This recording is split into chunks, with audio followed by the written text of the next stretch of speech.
19. 서류라고요? 잠깐만 기다리시오. 담당자는 안경을 벗고 엘리자베스를 유심히 보았다. 그러고는 천천히 자리에서 일어나 창구와 커다란 홀을 갈라놓은 목재벽 뒤로 들어갔다. 그레브는 그의 행동을 지켜보다가 주위를 살폈다. 출입구로 가는 통로는 사람들이 덕실거렸다. 문간으로 가 있어. 거기서 기다려. 내가 모자를 벗어들면 즉시 풀만 선생님께 가. 아무 걱정도 말고 곧장 가도록 해. 나도 곧 따라갈 테니까. 그가 나직하게 말했다. 엘리자베스가 망설였다. 가라니까? 그가 성급하게 재촉했다. 그 늙은 놈이 누군가를 부르러 갔을지도 몰라. 위험을 감수하면 안 돼. 그러니까 밖에서 기다리고 있어. 혹시 나한테 물어볼 말이 있을지도 모르잖아요? 그런 건 금방 알게 돼. 너가 몸이 안 좋아서 잠시 밖에 나갔다고 할게. 어서 가, 엘리자베스. 그는 창구에 서서 그녀의 뒷모습을 바라보았다. 그녀는 뒤돌아보며 미소를 지었다. 그러고는 사람들 속으로 사라졌다. 크루제 양은요? 그레브가 몸을 돌렸다. 담당자는 다시 제자리로 돌아와 있었다. 곧 돌아옵니다. 그런데 일은 아무 이상도 없나요?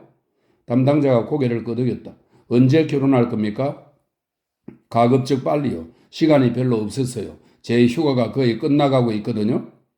원하신다면 즉시 결혼할 수도 있습니다. 서류는 구비되어 있어요. 군인인 경우에는 절차가 간단하고 또 신속하게 처리할 수 있습니다. 그레브는 그의 손에 들린 서류를 보았다. 담당자는 싱긋 미소를 지었다. 그레브는 갑자기 온몸의 힘이 빠져나가는 듯 했고 얼굴이 화끈거렸다. 서류는 다 갖추어진 겁니까?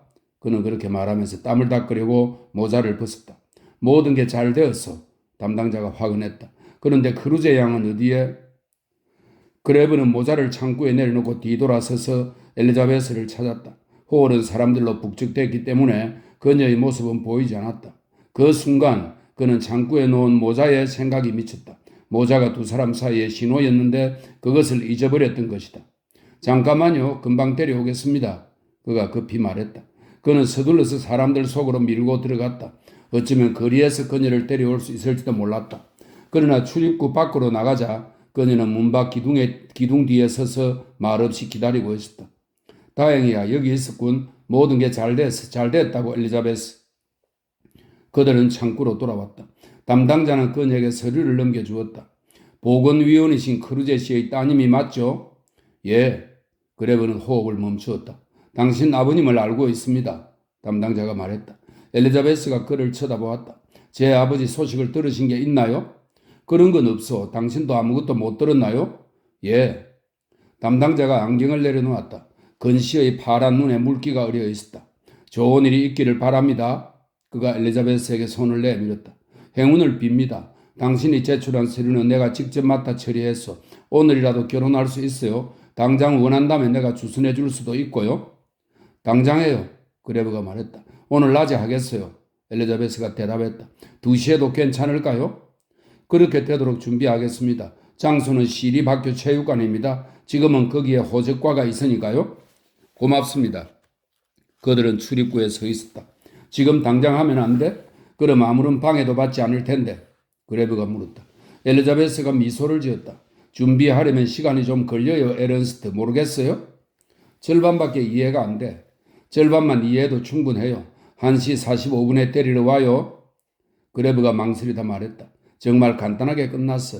나는 무슨 일이 일어날까봐 조마조마했거든. 내가 무엇 때문에 그렇게 조바심을 냈는지 모르겠어. 정말 가소롭지 안 그래? 아니에요. 아니 사실이야.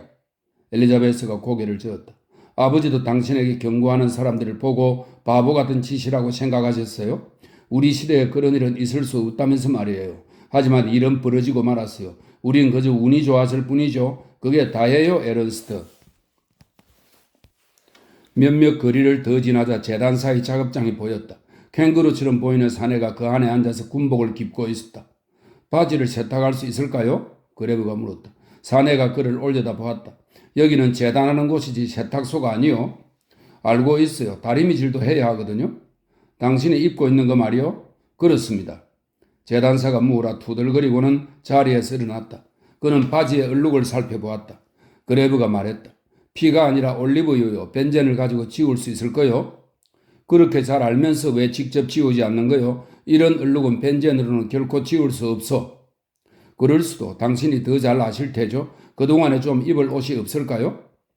재단사는 커튼 쪽으로 가서 격자무늬 바지와 흰색 윗옷을 들고 돌아왔다. 그레브는 옷을 받아들였다. 얼마나 걸릴까요? 결혼식에 쓸 군복입니다. 그가 물었다. 1시간은 걸릴까요?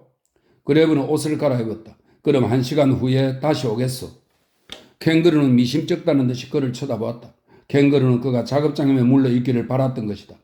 내 군복이 충분한 담보요. 달아나지는 않을 거요. 그레브가 설명했다. 재단사는 놀라면서 이를 드러내 보였다. 당신의 군복은 국가의 것이요. 젊은 양반. 하지만 가보도록 하시오. 이발이나 하시든지 결혼하려면 그래야 할 거요. 옳은 말씀이요. 그레브는 미용실로 갔다. 광대뼈가 붉어진 여자가 일하고 있었다. 내 남편은 일선에 있어요. 나는 그 사람 편이에요. 앉으시죠. 면도하실 거예요? 그녀가 말했다. 이발하고 싶은데요. 하실 수 있죠? 물론입니다. 한눈 감고도 자신 있을 정도예요. 머리도 감으실 거죠? 좋은 비누가 있거든요. 그래요. 머리도 감을게요. 여자는 꽤나 억센 편이었다. 그녀는 그레브의 머리를 깎고 비누와 거칠거칠한 손수건으로 머리를 구석구석 손질해 주었다. 머리기름도 바를까요? 프랑스제가 있거든요. 그녀가 물었다. 그레브는 반쯤 졸다 깨어나 거울에 비친 자신의 모습을 보고는 깜짝 놀랐다. 두 귀가 갑자기 자라난 것 같았다. 머리카락이 관자놀이까지 짧게 잘려져 있었던 것이다. 머리기름을 바를까요? 여자는 명령도로 다시 물었다. 그건 어떤 냄새가 납니까? 그레브는 알폰소의 욕실 방향제가 생각나서 물었다. 그저 머리기름 냄새죠. 무슨 냄새겠어요? 프랑스제라고요? 그레브는 화장품 통을 들고 냄새를 맡았다. 오래되어 변질된 기름 냄새가 났다. 승리의 순간들도 머리기름과 마찬가지로 이미 오래전의 것이었다. 그는 머리카락을 쳐다보았다. 머리카락이 긴 곳은 다소 뭉쳐 있었다. 좋습니다. 머리기름을 바릅시다. 하지만 아주 조금만 바를게요. 그가 말했다. 그는 계산을 하고 재단사에게 갔다. 너무 일찍 오시는군. 캥거루가 두들거리며 말했다. 그레브는 대꾸하지 않았다. 그는 자리를 잡고 앉아서 재단사가 다리미질하는 것을 보았다. 따뜻한 공기에 졸음이 왔다. 갑자기 전쟁은 아득히 멀어졌다. 파리가 게으르게 날아다니고 다리미는 수증기를 내뿜었다. 실내는 익숙지 않은 잊어버렸던 평화로 가득 차 있었다. 이 정도가 내가 할 수 있는 전부요. 재단사는 그레브에게 바지를 내밀었고 그레브는 바지를 이리저리 살펴보았다. 얼룩은 거의 지워져 있었다. 잘 됐군요. 그가 말했다. 바지에서 벤젠 냄새가 나긴 했지만 그는 아무 말도 하지 않았다. 그는 급히 바지를 갈아입었다. 이발은 누가 해준 거요? 남편이 일선에 가 있는 여자가 해준 거요만. 마치 당신이 손수 깎은 것 같소. 잠시만 그대로 있어봐요. 캥거루가 가위로 머리카락을 대충 손질했다. 이만하면 괜찮군. 얼마 드리면 되겠소? 그러나 재단사는 손을 내줬다. 1000마르크를 내시든지 아니면 한 푼도 안 받겠소. 결혼 선물로 생각하시구려. 고맙소. 혹시 꽃집이 어디에 있는지 아시오? 슈페른가에 하나 있어. 꽃가게는 열려 있었다. 여자 손님 2명이 점원과 화환값을 흥정하는 중이었다. 여기 달린 건 진짜 전나무 열매라서 비쌉니다. 여 점원이 말했다. 손님 중 하나가 격분한 표정으로 여 점원을 쳐다보았다. 그녀의 무르고 주름진 뺨이 부르르 떨렸다. 이건 폭리야. 미나 나가자. 다른 데 가면 싸게 살 수 있을 거야. 그녀가 말했다. 사지 않아도 돼요. 얼마든지 팔릴 물건이니까. 여 점원이 비꼬며 말했다. 그 가격에? 그래요. 그 가격에요. 재고품도 얼마 없고 또 매일 밤 다 팔려버리거든요. 손님. 두 여자는 발을 동동 구르면서 밖으로 나갔다. 여 점원은 그들을 향해 무슨 소리라도 하려는 듯이 숨을 가쁘게 몰아쉬었다. 그러다가 그녀는 그레브 쪽으로 몸을 돌렸다. 그녀의 얼굴에 갑자기 붉은 반점이 2개 생겨났다. 손님은요? 화환을 원하시나요? 아니면 관에 올릴 꽃을 원하시나요? 보시다시피 재고는 그리 많지 않지만 무척 아름다운 것들이랍니다. 장례식에 쓸 건 아니요. 그러면요? 여주머니 깜짝 놀라며 물었다. 꽃을 좀 사고 싶은데. 꽃이라고요? 백합은 있지만 그것 말고 결혼식에 쓸 것 말이요? 결혼식에는 백합이 잘 어울립니다, 손님. 백합은 무고함과 처녀의 상징이니까요. 옳은 말이요. 하지만 장미는 없나요? 장미라고요? 이 시절에? 어디서? 온실에서는 지금 채소만 재배해요. 장미를 구하는 건 어려운 일이랍니다. 그레브는 진열대 주위를 돌아보았다. 그리고 마침내 갈고리 십자가 모양의 화환 뒤쪽에서 수선화 한 다발을 발견했다. 이걸 주시오. 여 점원은 수선화 다발을 들어올려 물을 털어냈다. 죄송하지만 신문지에 싸서 드릴 수밖에 없어요. 다른 포장지가 없거든요. 상관없어요. 그레브는 값을 치르고 밖으로 나왔다. 그는 곧 손에 든 꽃이 거북하게 느껴졌다. 모두가 그를 주시하는 것 같았다. 처음에는 꽃을 밑으로 해서 꽃다발을 들었다가 나중에는 겨드랑이 사이에 끼고 걸었다. 그리고 꽃다발을 싼 신문지를 내려다 보았다. 노란 꽃 옆에 입을 벌리고 있는 남자의 사진이 실려 있었다. 국민재판소 의장이었다. 그는 기사를 읽었다. 네 사람이 독일의 승리를 믿지 않았다는 이유로 처형되었다는 내용이었다. 도끼로 목을 내리쳤다고 했다. 제3제국에서 단두대는 폐쇄 처분된 지 오래였다. 단두대는 너무 인간적이라는 것이다. 그레브는 신문지를 마구 구겨 던져버렸다. 담당자의 말대로 호적과는 시립학교의 체육관에 있었다. 호적과의 뒤쪽 벽에는 등산용 로프의 끝부분이 메어져 있었다. 로프 사이에는 제복을 입은 히틀러의 초상이, 그 아래는 독일의 독수리와 함께 갈고리 십자가가 걸려 있었다. 두 사람은 기다려야만 했다. 그 옆에 중년 병사가 서 있었다. 그 옆에는 여자가 서 있었는데 가슴에 돛담배 모양의 브로치를 달고 있었다. 남자는 흥분해 있었으나 여자는 태연했다. 여자는 우리가 모반자가 아니냐고 말하는 것처럼 엘리자베스를 향해 미소를 지었다. 결혼 정의는요? 결혼 정의는 어디 있어? 호적과의 서기가 말했다. 병사는 더듬거렸다.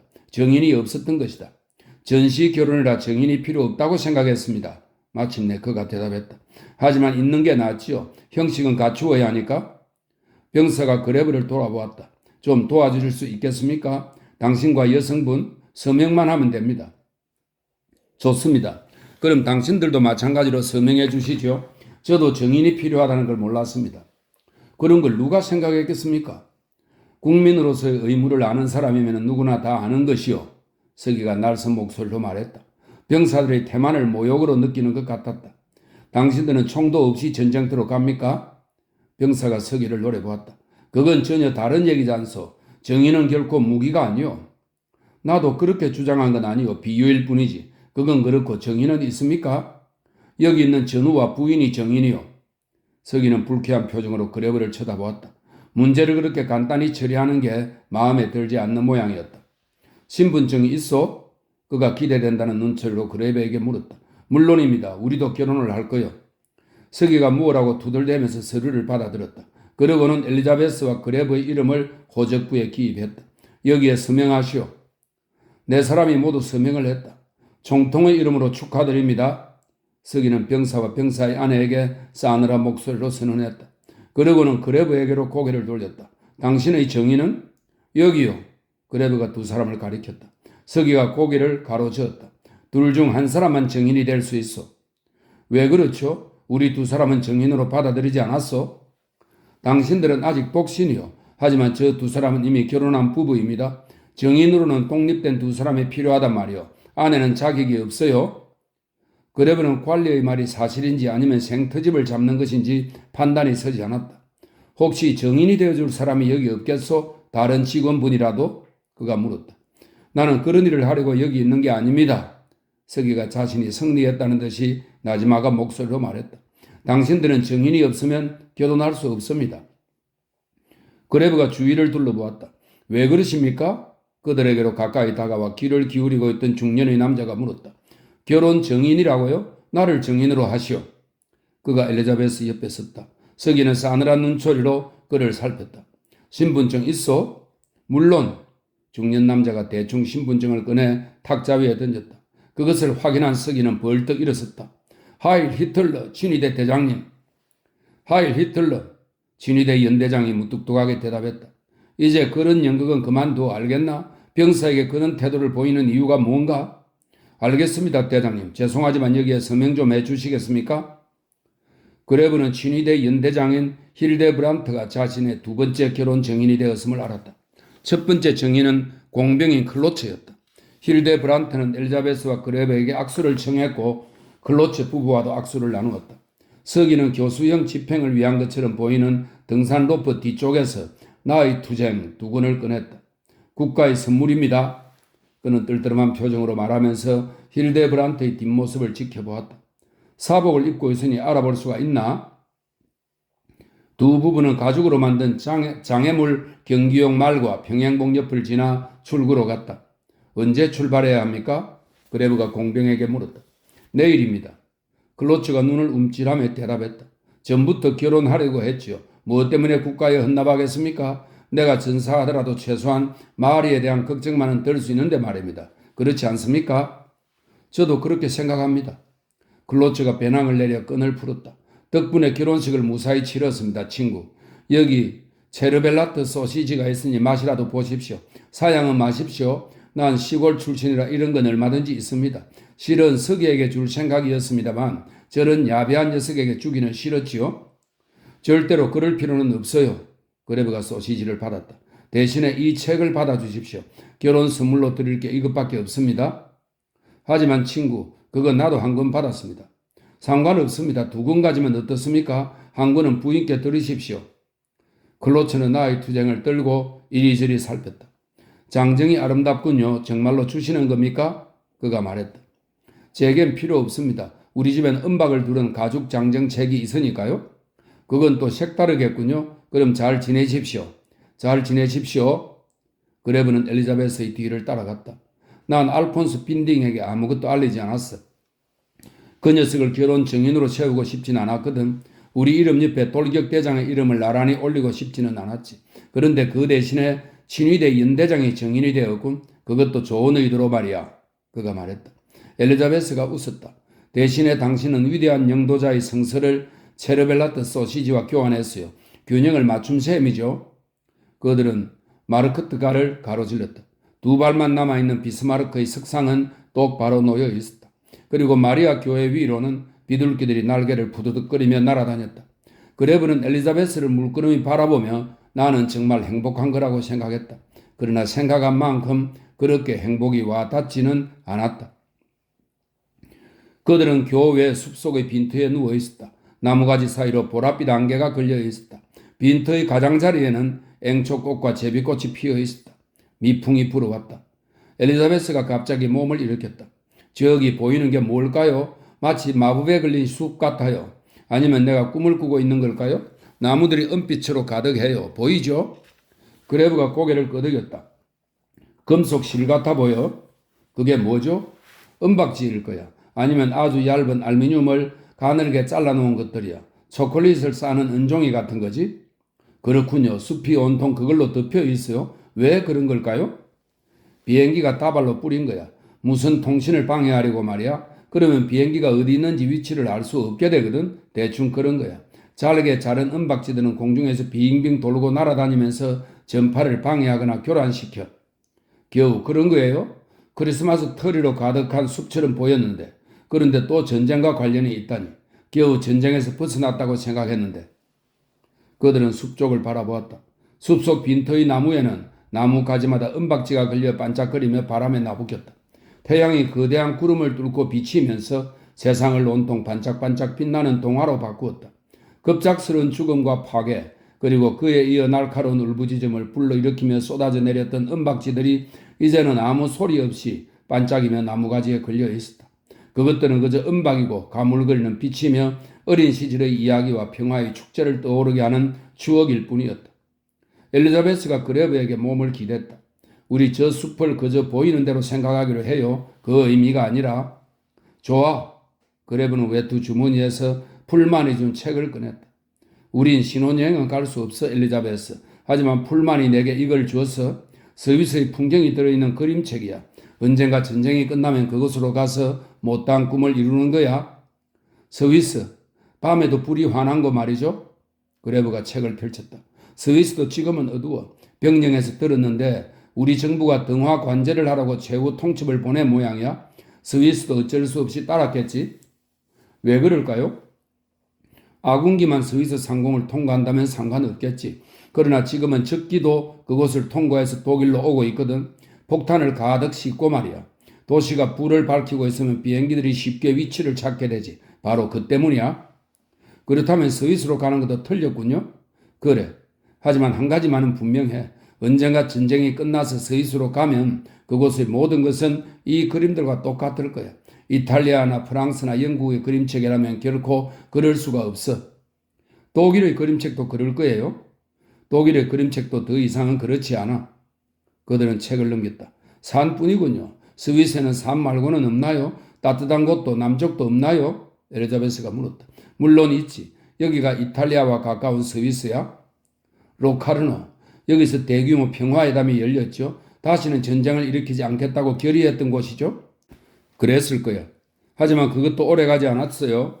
오래가지 않았지. 그래, 여기가 로카르노야. 자, 이걸 봐. 종려나무와 오래된 교회들, 그리고 마지오레 호수도 여기 있어. 여기 섬들에는 진달래도 피었고 미모사도 태양도 평화도 넘치는 곳이야. 그렇군요. 그곳은 뭐라고 부르죠? 포르토롱코. 좋아요. 엘리자베스는 그렇게 말하고는 몸을 뒤로 기댔다. 그곳을 기억에 두었다가 다음에 꼭 가기로 해요. 지금은 더 이상 여행하고 싶지 않아요. 그레브는 책을 덮었다. 나무가지 사이로 흔들거리는 은빛을 보았다. 그는 엘리자베스의 어깨를 껴안았다. 그녀가 느껴졌다. 숲의 바닥이 갑자기 풀과 능쿨 그리고 섬세하고 가느다란 이파리들을 가진 꽃잎과 함께 눈앞에 나타났고 그 이파리들은 점점 더 커지더니 마침내 지평선을 덮었다. 그는 두 눈을 감았다. 바람이 멎더니 금방 어두워졌다. 멀리서 나지막하게 우르렁거리는 소리가 들려왔다. 그레브는 몽롱한 잠결의 대포 소리라고 생각했다. 어디서 나는 걸까? 여긴 어딘가? 전선은? 마침내 그는 곁에 있는 엘리자베스를 느끼고 마음을 놓았다. 여기 근처에 포좌가 있는 걸까? 사격 연습을 하는지도 모르는 일이었다. 엘리자베스가 몸을 움직였다. 어디서 나는 소리죠? 폭격할까요? 아니면 계속 날아갈까요? 그녀가 속삭였다. 비행기 소리는 아니야. 우르렁거리는 소리가 다시 들려왔다. 그레브는 몸을 일으키고 귀를 기울였다. 저건 폭탄도 대포도 비행기 소리도 아니야. 엘리자베스, 저건 천둥 소리야. 그레브가 말했다. 천둥이 치기에는 아직 이르잖아요. 천둥 치는데 정해진 시간은 없어. 이번에는 번갯불이 번쩍였다. 인간이 만든 번갯불보다 창백하고 인공적이었다. 천둥 소리조차 비행 편대의 굉음과 거의 구별되지 않았다. 폭격 소리는 말할 것도 없었다. 비가 내리기 시작했다. 그들은 빈틈을 가로질러 전나무 밑으로 달려갔다. 그림자가 그들과 함께 달리는 것 같았다. 그들 위로 나무 꼭대기에 떨어지는 빗소리가 멀리 떨어진 곳에서 군중들이 박수를 치는 소리 같았다. 그리고 그레브는 희미한 빛 아래로 엘리자베스의 머리카락에 나무가지에서 떨어진 은빛 실들이 온통 매달려 있는 것을 보았다. 마치 번갯불을 포로로 사로잡는 거물 같아 보였다. 그들은 숲속에서 나와 걸어가다가 지붕이 있는 전차 정류장을 보았다. 지붕 아래 많은 사람들이 모여 있었는데 그 중에는 친위대원도 몇 명 섞여 있었다. 그들은 젊었고 엘리자베스에게서 눈을 떼지 못했다. 30분쯤 후에 비가 그치기 시작했다. 우리가 어디에 있는지 모르겠어. 어느 방향으로 가지? 그레브가 말했다. 오른쪽으로. 그들은 거리를 가로질러 어둑어둑한 가로수길로 꺾어들었다. 사람들이 한 줄로 늘어서서 파이프를 묻는 작업을 하고 있었다. 그들은 줄무늬 옷을 입고 있었다. 엘리자베스는 갑자기 긴장하더니 거리에서 벗어나 노동자들이 있는 곳으로 다가갔다. 그녀는 천천히 그리고 가까이 붙어서 누군가를 찾는 것처럼 그들을 자세히 살펴보았다. 그레브도 노동자들의 옷에 번호가 붙어 있는 것을 알아챘다. 집단 수용소에서 나온 수인들이 분명했다. 그들은 고개도 들지 않고 묵묵히 그리고 서둘러 일만 했다. 그들의 머리는 죽은 자의 해골 같았고 옷은 비썩 마른 몸 위에서 흔들거렸다. 수인 2명이 판자로 막아놓은 탄산수 가게 앞에 쓰러져 있었다. 어이, 이봐, 물러서. 접근 금지다. 친위대원 하나가 소리를 질렀다. 엘리자베스는 못 들은 척하고 더욱 서둘러서 수인들의 풀죽은 얼굴을 훑어갔다. 돌아와, 너 거기 아가씨. 당장 제 얘기를 내 말이 안 들리는 거야? 친위대원이 욕설을 퍼부으며 다가왔다. 무슨 일인가? 그레브가 물었다. 무슨 일이냐고? 귓구멍에 똥이라도 찬 거야? 아니면 무슨 일인가? 그레브는 또 다른 친위대원이 뛰어오는 것을 보았다. 분대장이었다. 그레브는 엘리자베스에게 돌아오라고 할 수가 없었다. 그녀가 돌아오지 않을 것임을 알았다. 우린 무언가 찾고 있어. 그가 친위대원에게 말했다. 무얼? 얼른 말해. 여기서 무언가를 잃어버렸어. 브로치야. 다이아몬드가 박힌 돛담배인데 어젯밤 늦게 이곳을 지나가다 떨어뜨린 게 분명해. 혹시 못 봤어? 뭐라고? 그레브는 거짓말을 반복했다. 엘리자베스가 대열의 중간점을 지나가는 것이 보였다. 여기서 발견된 건 아무것도 없어. 분대장이 대답했다. 시시한 소리로 누구를 속이는 거야? 신분증 있나? 친위대원이 말했다. 그레브는 말없이 그를 쏘아보았다. 당장이라도 때려 눕히고 싶었다. 친위대원은 20살도 채 되지 않은 것 같았다. 슈타인 브레너, 하이니 이런 자들과 같은 부류야. 나는 증명서뿐만 아니라 대단한 서류도 가지고 있어. 게다가 친위대 연대장인 힐데 브란트는 나와 가까운 친구다. 흥미가 있다면 보여주지. 그가 말했다. 진위대운이 비웃었다. 그 밖엔 또 없나? 총통과도 관계가 있겠지, 안 그래? 총통과는 상관없어. 엘리자베스는 그의 대열의 끝에 당도했다. 그레브는 천천히 결혼 증명서를 주머니에서 꺼냈다. 자, 가로등 밑으로 가서 보자. 여기 있는 게 눈에 보이나? 내 결혼 증인의 서명이 보이나? 날짜도 보다시피 오늘이야. 더 물어볼 것 있나? 진위대원의 증명서를 자세히 살펴보자 분대장이 다가와 어깨너머로 들여다보았다. 힐데브란트의 서명이 맞아. 분대장이 인정했다. 알겠소. 하지만 이곳은 다닐 수 없습니다. 금지되어 있어요. 우리로서도 방법이 없어. 브로치 일은 정말 안 됐지만. 엘리자베스는 이제 대열의 끝까지 갔다. 나도 미안하오. 금지구역이라면 더 이상 찾는 걸 포기하겠소. 명령은 명령이니까. 그레브가 대답했다. 그는 엘리자베스 쪽으로 걸어갔다. 분대장이 그레브 옆에서 따라왔다. 혹시 브로치를 찾게 되면 어디로 보내드릴까요? 힐데브란트한테. 그게 제일 간단하오. 알겠습니다. 분대장이 경의를 표하며 말했다. 무언가를 찾으셨나요? 그러고 나서 그는 엘리자베스를 향해 물었다.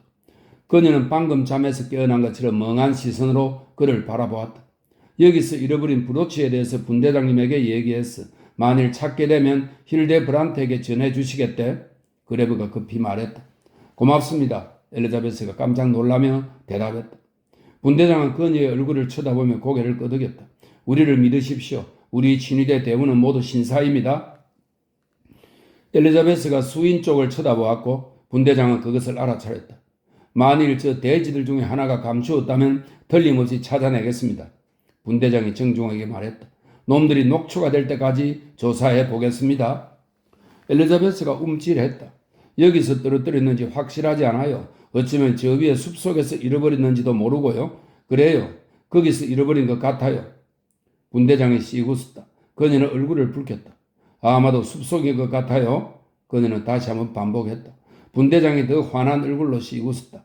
물론 거기는 우리의 관할 밖입니다. 그가 설명했다.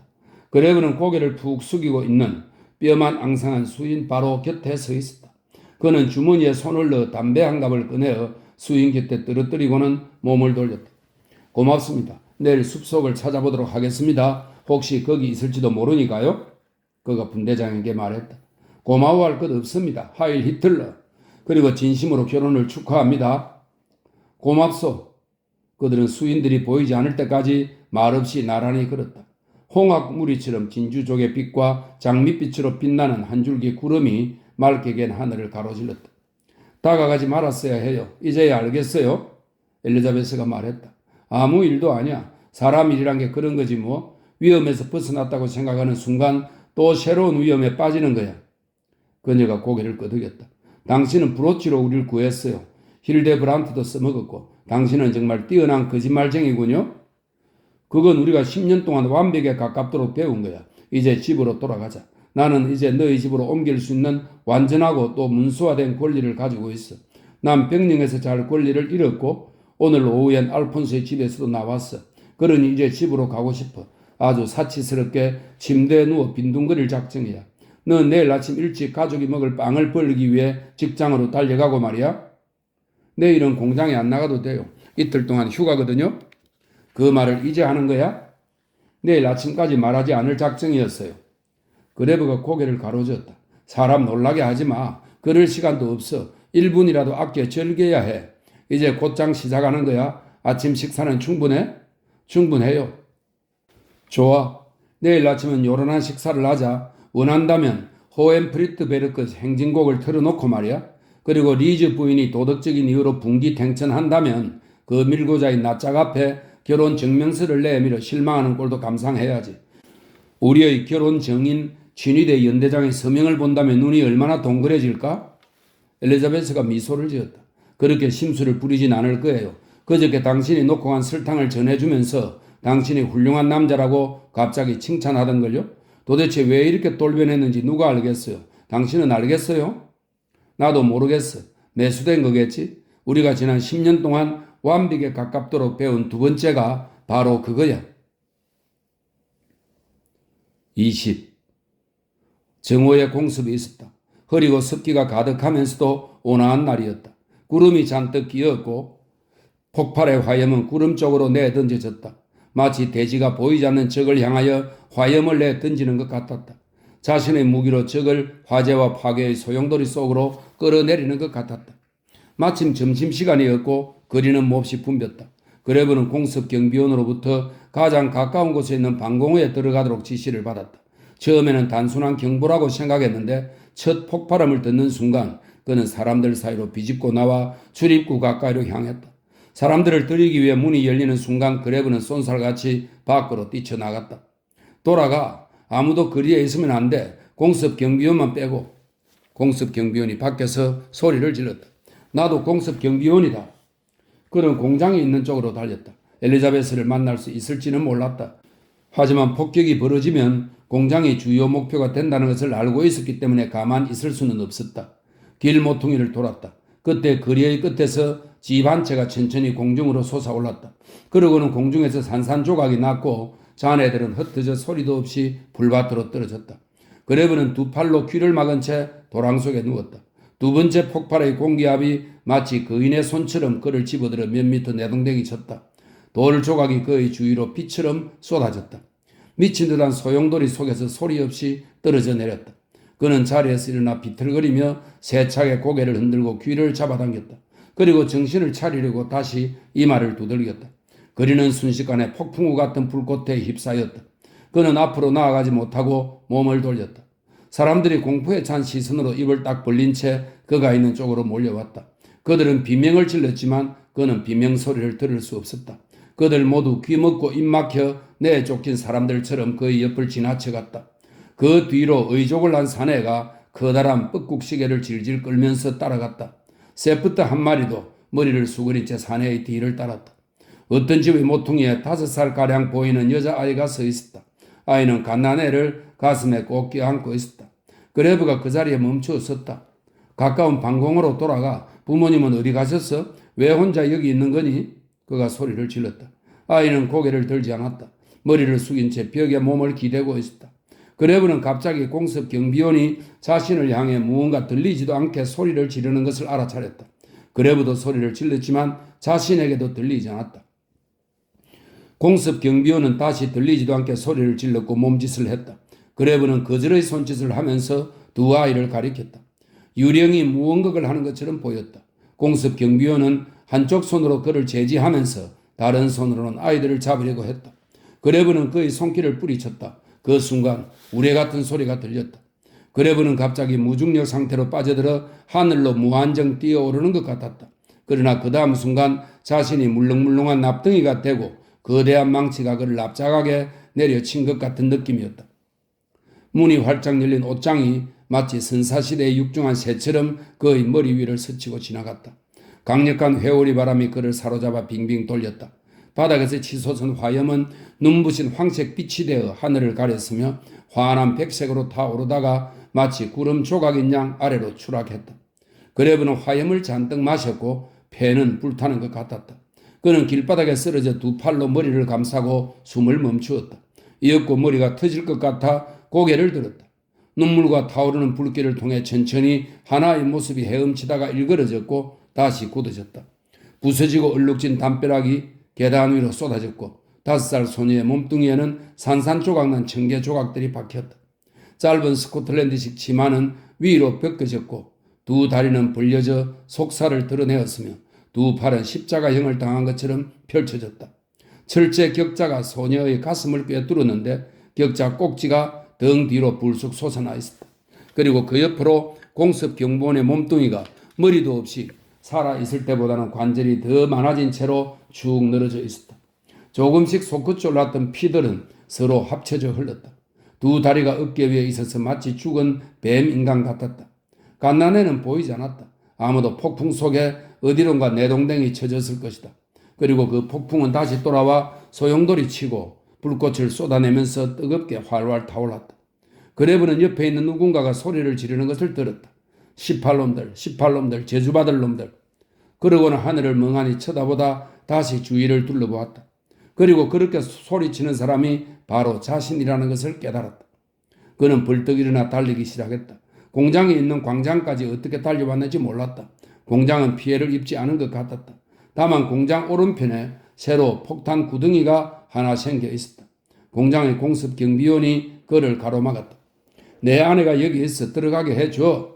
그레브가 소리를 질렀다. 여기 통행 금지야. 방공호는 다른 쪽이야. 광장 끝에 있어. 젠장, 이 나라에서 금지 안 한 게 있나? 비켜. 아니면 공습 경비원이 안쪽 마당을 가리켰다. 거기에는 철근 콘크리트로 만든 작고 납작한 토치카가 있었다. 기관총과 감시 초소다. 멍청한 군발이 녀석. 들어갈 때면 들어가 멍청이. 아군끼리 싸울 때면 싸워봐. 안 그래도 네 놈을 기다리고 있었다. 그레브는 더 이상 설명을 들을 필요도 없었다. 기관총이 앞마당을 제압하고 있었던 것이다. 감시 초소라고?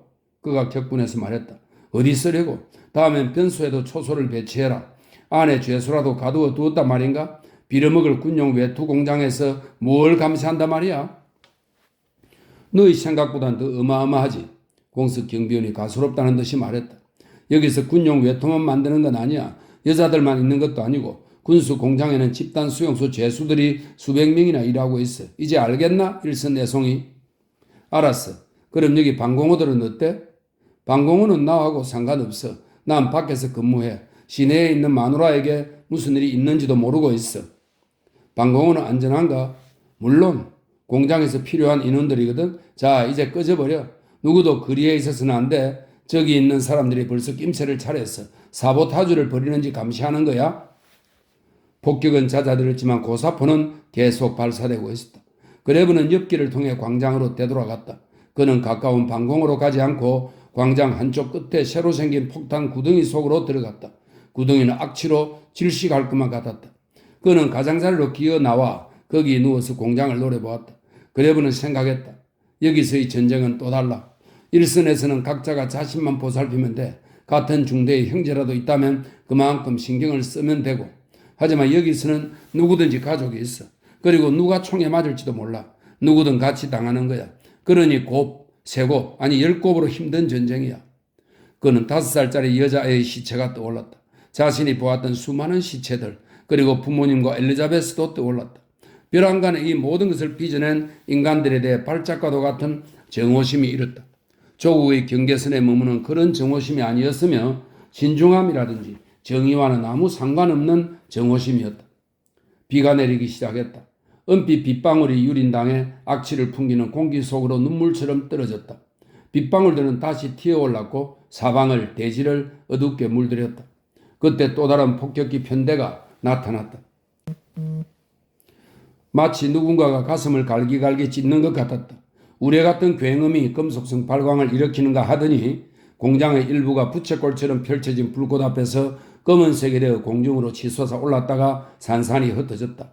땅 아래에서 거인이 장난감을 가지고 놀다가 하늘 높이 던지기라도 한 것 같았다. 그레브는 흰 빛으로, 노란 빛으로, 푸른 빛으로 터지는 유리창을 굳은 표정으로 바라보았다. 그러고는 다시 공장의 정문으로 달려갔다. 왜 또 온 거야? 공장이 박살난 걸 모르나? 공습 경비원이 소리를 질렀다.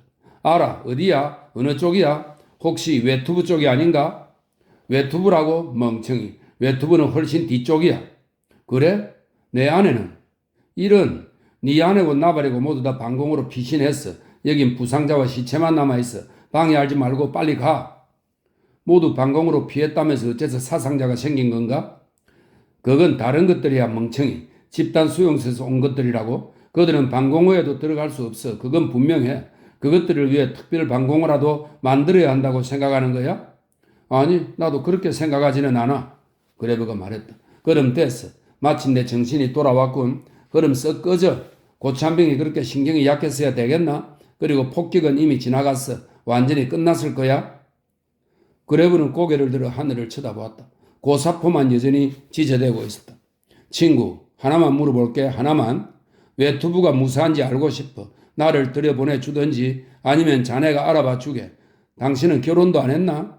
물론 했지. 이미 말했다시피 자네는 내가 아내 생각을 조금도 안 한다고 생각하나?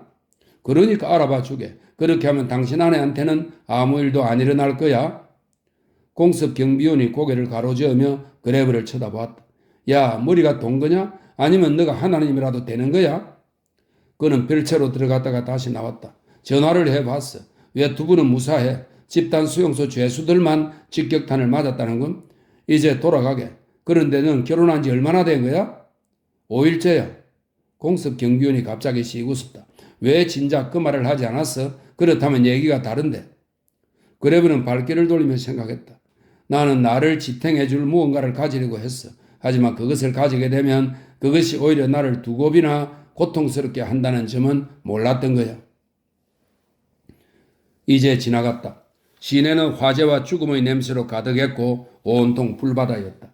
빨간불, 녹색불, 노란불과 하얀불, 그리고 붕괴된 폐허 위로 뱀처럼 기어다니는 불, 지붕에서 하늘을 향해 소리 없이 타오르는 불, 아직 그대로 남아있는 현관에서 아주 부드럽게 밀치고 나와 현관을 수줍고 조심스럽게 꼭 감싸는 듯한 불, 그리고 뻥 뚫린 창에서 거세게 쏟아져 나오는 불, 날름거리는 불꽃과 불의 벽, 그리고 폭풍우같이 밀어닥치는 불도 있었다.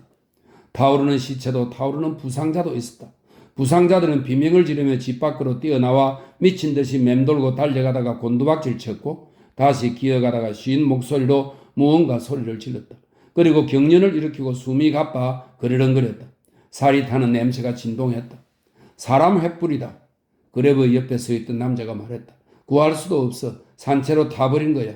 저주받을 소위탄에 맞아 피부고 살이고 뼈고 간에 모두 다 타버린 거야. 어째서 끌 수 없는 거죠? 일일이 다 끓이면 한 사람당 소화기가 한 개씩은 있어야 해. 그리고 그렇게 갖춘다고 해도 도움이 될지는 미지수요. 저놈의 악마는 모든 걸 삼켜버려. 그리고 저 비명소리. 살려줄 수 없을 바에야 빨리 쏴주는 게 낫겠군.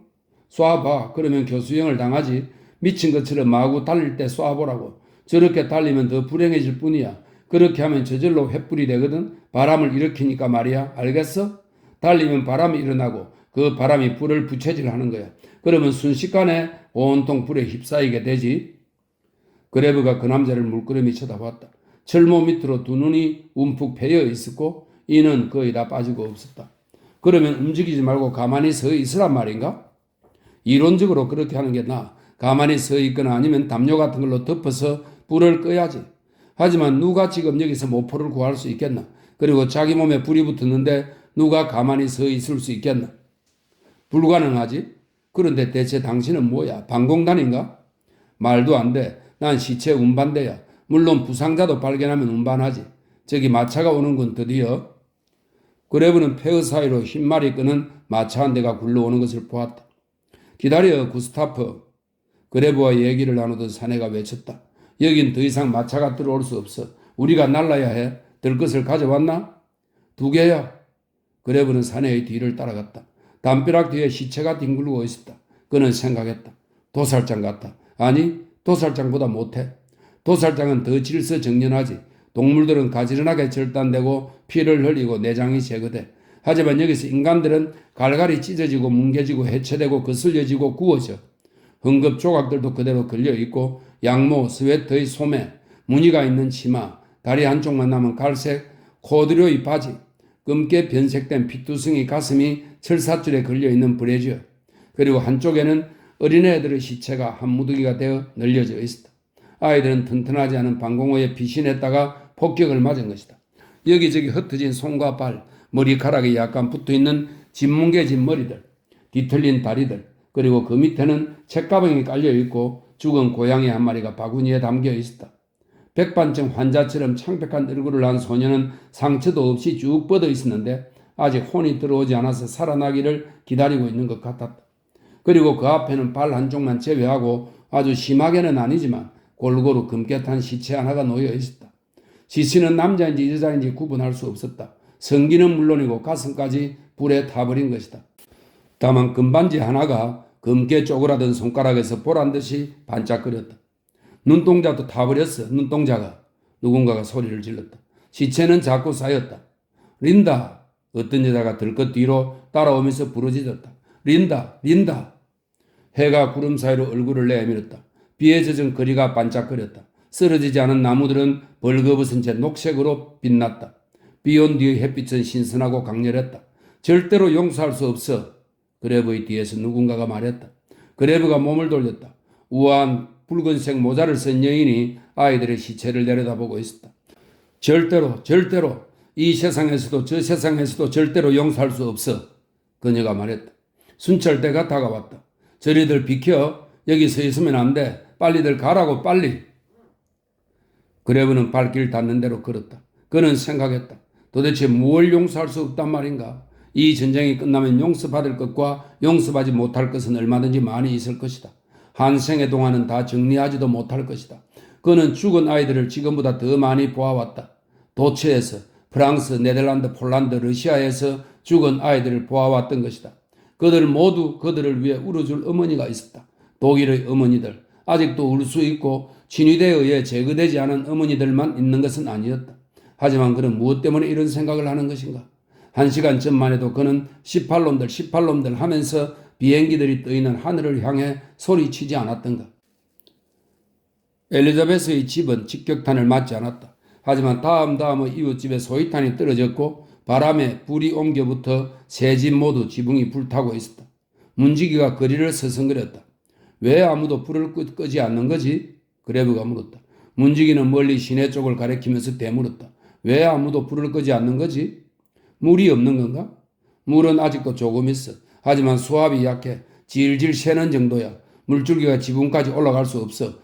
지붕도 언제 무너질지도 모르고. 거리에는 안락의자, 짐가방, 세 장에 넣은 고양이, 그림, 옷보따리 등이 널려 있었다. 아래층 창에서는 얼굴이 온통 땀으로 젖은 사람들이 흥분한 채 이불과 쿠션으로 감싼 물건들을 거리로 던지고 있었다. 청계를 올라갔다 내려갔다 하는 사람들도 있었다. 집 전체가 내려앉을까? 그레브가 문지기에게 물었다. 소방대가 빨리 안 오면 그럴 수도 있을 거야. 다행히 바람이 잠잠하군. 위층의 수도꼭지란 수도꼭지는 모조리 털어놓았고 탈만한 것들은 다 치워버렸어. 더 이상은 도리가 없어. 그런데 약속했던 입담배는 어떻게 됐나? 하나쯤 맛보고 싶은데? 내일 틀림없이 가져다 줄게. 그레브가 말했다. 그는 엘리자베스의 집을 올려다보았다. 그녀의 방은 당장 위험에 처한 것은 아니었다. 두 층이 그 사이에서 완충 역할을 하고 있었다. 엘리자베스의 방 옆 창문으로 리저 부인이 들락날락하는 모습이 보였다. 그녀는 흰색 보따리를 소중하게 꾸리고 있었는데 아마도 그 안에 이부자리가 들어있는 것 같았다. 나도 짐을 꾸려야지 그게 좋겠지. 그레브가 말했다. 물론 문지기가 대답했다.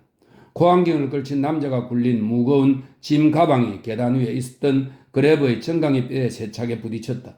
죄송합니다. 그는 허공을 향해 공손하게 말하고는 그대로 지나갔다.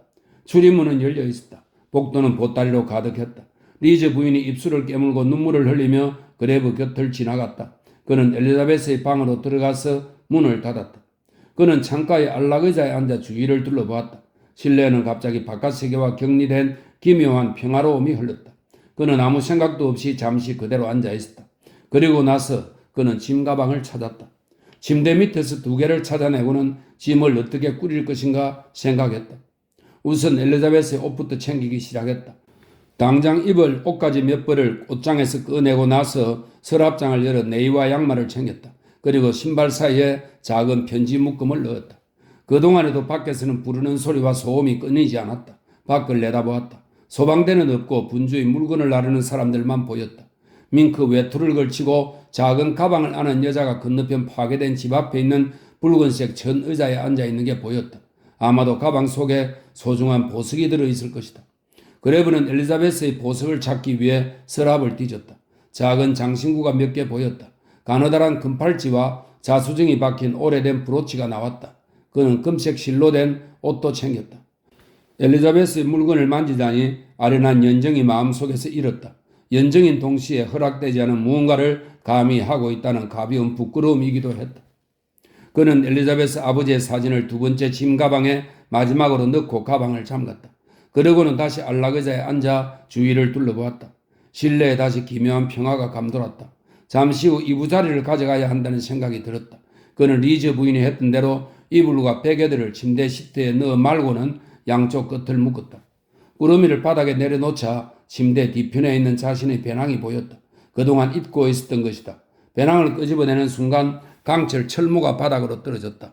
마치 아래층에서 누군가가 세차게 두드리는 것 같았다. 그는 철모를 한참 동안 내려다보았다.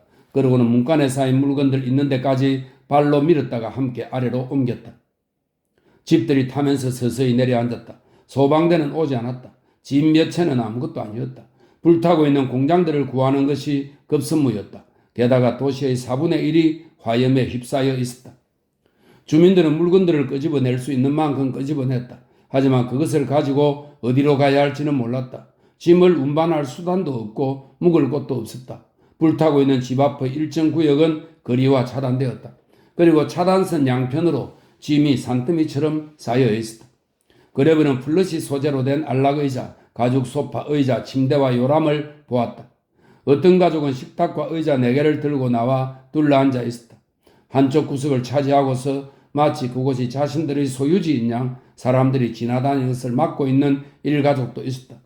문지기는 터키식 문양이 새겨진 쥐침용 의자에 누워 잠을 자고 있었다.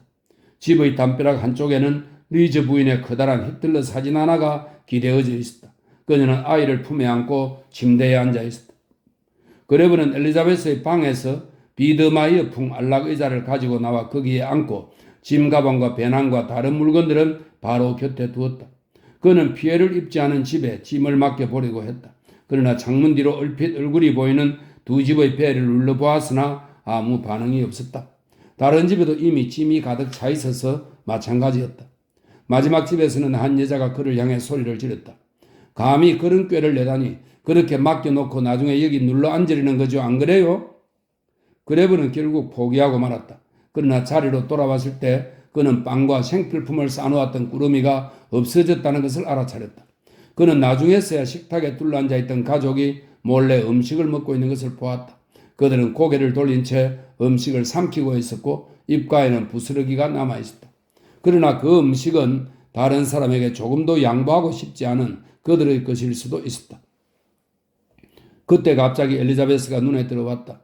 그녀는 차단선을 넘어서 들어왔고 넘실거리는 불빛을 받으며 텅 빈 공간에 서 있었다.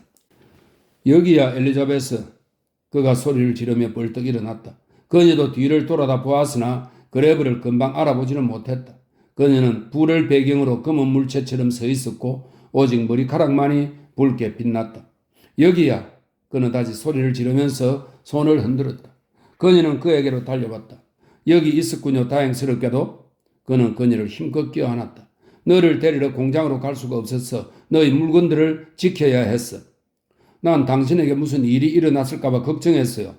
나한테 무슨 일이 있겠어? 당신한테도 무슨 일이 생길 수는 있어요. 그녀는 그의 가슴에 기대 가쁘게 숨을 쉬었다. 그렇지. 미처 그 생각은 못했어. 난 당신 걱정만 했거든.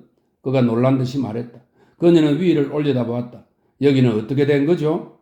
지붕에 불이 붙었어. 그녀는 여전히 가쁜 숨을 몰아쉬고 있었다. 그는 길 모서리에 물 한 통과 그 옆에 컵 하나가 있는 것을 보았다. 그는 그쪽으로 내려가서 컵에 물을 가득 따라 엘리자베스에게 주었다. 자, 이거 마셔. 이 봐요, 당신. 그건 우리 물이에요. 한 여자가 소리쳤다. 컵도 우리 거야. 이번에는 죽은 깨가 있는 12살쯤 먹은 사내 아이가 소리를 질렀다. 그냥 마셔. 그레브는 엘리자베스에게 그렇게 말하고는 몸을 돌렸다. 공기는 어떤가? 그것도 당신들 거야? 물하고 컵을 돌려줘요. 통째로 저 사람들 머리 위로 쏟아버리는 것도 좋겠네요. 엘리자베스가 말했다. 그레브가 컵을 그녀의 입에 갖다 댔다. 아니야, 다 마셔. 줄곧 달려왔잖아. 그래요, 줄곧. 그레브는 물통이 있는 곳으로 되돌아갔다. 그에게 소리를 지른 여자는 식탁에 둘러앉아 있던 가족 중의 한 명이었다. 그는 다시 통으로 물을 가득 따라 마시고는 컵을 물통 옆에 내려놓았다. 그들은 이번에는 아무 말도 하지 않았다. 그러나 그레브가 돌아서자마자 꼬마가 즉시 달려와 컵을 들고 가서 식탁에 올려놓았다. 돼지 같은 것들. 문지기가 식탁 주위에 가족을 향해 소리를 질렀다. 그는 힘겹게 일어나 하품을 하더니 다시 누워버렸다. 그때 첫 번째 집의 지붕이 내려앉았다. 여기 내가 옷을 꾸려놓았어. 거의 너 옷이야. 너 아버지의 사진도 거기에 있어. 침대 시트도 들어있고 가구도 꺼내도록 해볼게. 아직 늦지 않았으니까. 그레브가 말했다. 그냥 놔둬요. 다 타도록. 왜? 아직 시간이 있는데. 그냥 타도록 내버려둬요. 그러면 모든 게 끝나버릴 테니까. 그게 맞아요. 무엇이 끝나지? 과거는 우리로서도 어쩔 수 없어요. 우리에게 짐만 될 뿐이에요. 좋았던 것도 마찬가지예요. 우린 모든 걸 새로 시작해요. 과거는 이미 무너졌어요. 우린 돌아갈 수 없어요. 하지만 가구는 팔 수도 있는데 여기서 엘리자베스가 주위를 둘러보았다. 길거리에서 경매를 할 수는 없어요. 봐요. 가구는 너무 많고 집은 별로 없어요. 이런 상태가 오래 갈 거예요. 다시 비가 내리기 시작했다. 굵고 뜨뜻한 빗방울이었다. 리즈 부인은 우산을 펼쳐들었다. 꽃이 달린 새 모자를 꺼내왔던 여자가 무심결에 그것을 쓰고 있다가 벗어서 옷 속으로 감추었다. 문지기가 다시 잠에서 깨어나 재채기를 했다. 리즈 부인이 가지고 나온 유화 속의 히틀러는 빗속에서 마치 울고 있는 것처럼 보였다. 그레브는 배낭에서 외투와 천막용 방수포를 꺼냈다. 그는 외투를 벗어 엘리자베스를 감싸주고 침대 위에 텐트를 세우기 시작했다. 오늘 밤에 잘 곳을 마련해야 돼. 그가 말했다. 비 때문에 불이 꺼질지도 몰라요. 이 사람들은 모두 어디서 잘까요? 모르겠어. 이 거리는 잊어버린 모양이야.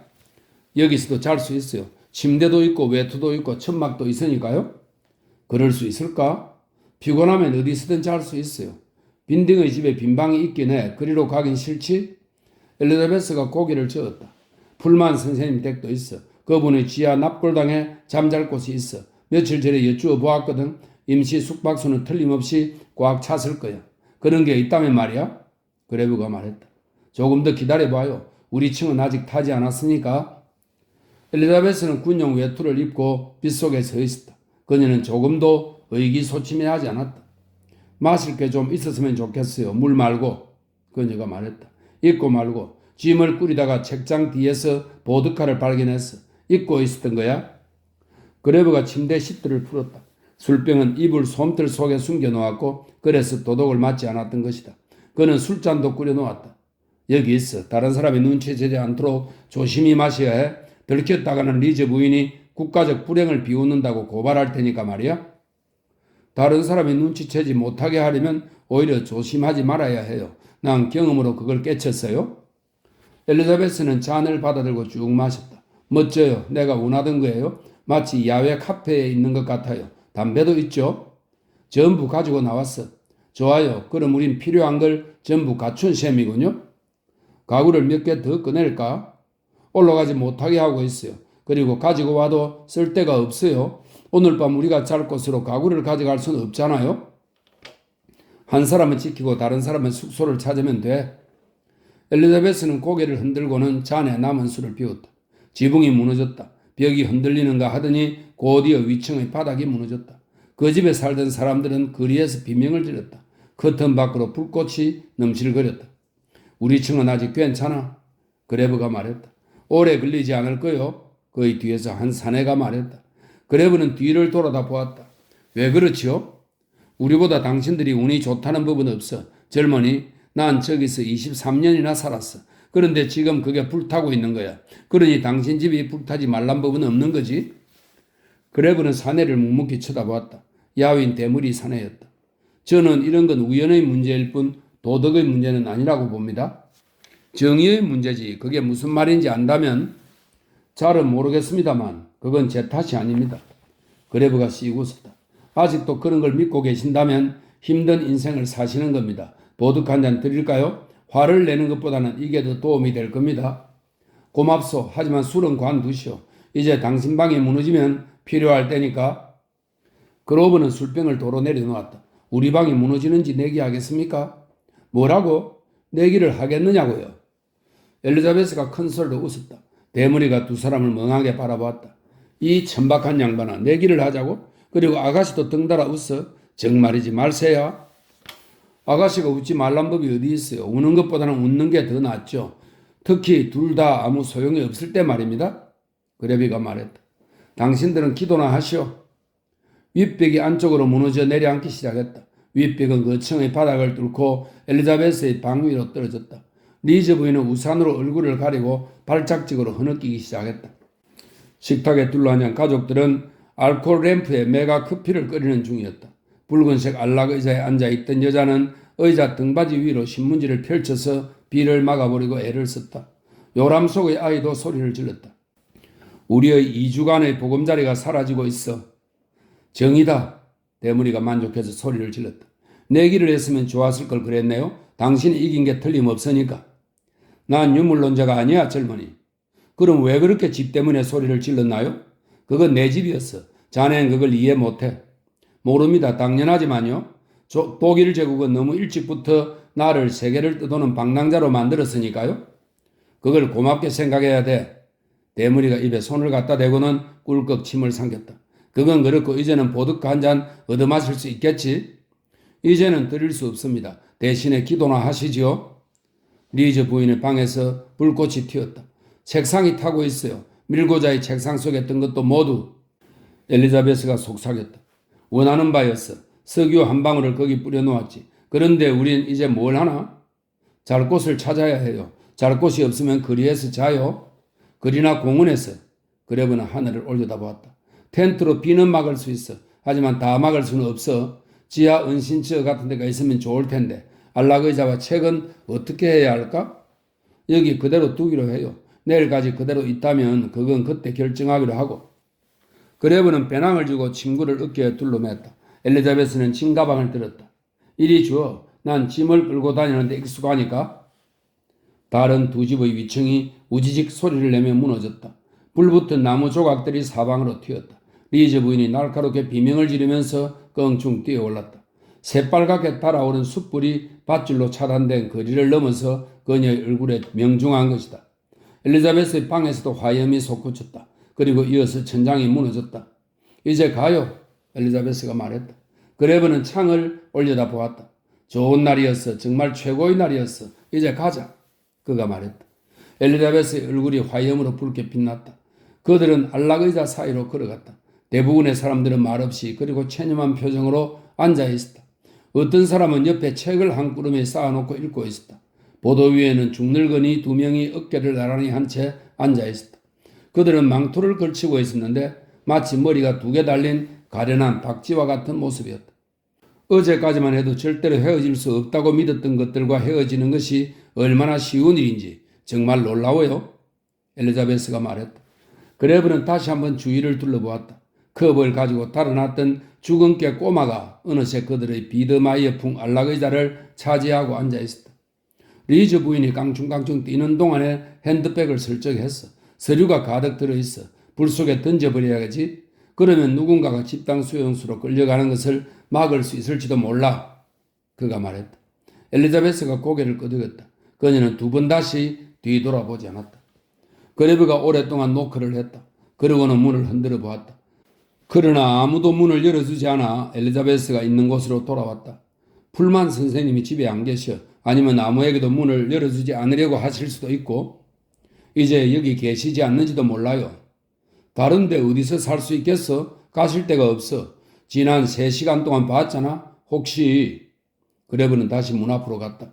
아니야. 게스타프는 오지 않았어. 만일 왔다면 다른 꼴이었을 거야. 이제 어떡하지? 방공호로 갈까? 싫어요. 이 근처에 있을 데가 없을까요? 그레브가 주위를 살펴보았다. 밤이었다. 어두움침침한 붉은 하늘을 배경으로 검은 폐허가 들쑥날쑥하게 서 있었다. 여기 지붕이 조금 나와 있어. 이 아래에 있으면 비는 맞지 않겠어. 한쪽으로는 천막을 걸고 다른 쪽으로는 외투를 걸치면 되겠네. 그가 말했다. 그레버가 대금을 꺼내 지붕을 두들겼지만 아무 일이 없었다. 그는 폐허에서 쇠 막대기를 몇 개 찾아내 그것을 힘껏 땅에 박고 그 위에 천막을 걸쳤다. 이건 커튼이야. 다른 한쪽에 외투를 걸면 이제 텐트가 되는 거야. 어떻게 생각해? 도와줄까요? 아니, 짐을 지키고 있어. 그걸로 충분해. 그레브는 바닥에 깔린 파편과 돌멩이를 치웠다. 그런 다음에 짐 가방을 들여놓고 잠자리를 마련했다. 배낭은 머리맡에 놓았다. 이제 숙소가 마련됐어. 난 지금까지 이것보다 더 험한 곳에서 살았어. 물론 당신은 아니지만. 그가 말했다. 시간이 지나니까 나도 익숙해지고 있어요. 그레브는 엘리자베스의 비옷과 알코올 램프 그리고 알코올 병을 꺼냈다. 빵은 도둑 맞았지만 배낭 속에 통조림이 몇 개 있어. 요리할 때는 냄비는 반합이면 충분해. 빗물도 얼마든지 있고 또 보드카도 남았어. 뜨거운 물을 술에 타는 것도 괜찮아. 그러면 추위를 덜 타니거든. 차라리 보드카를 그대로 마실래요. 그레브가 램프에 불을 붙였다.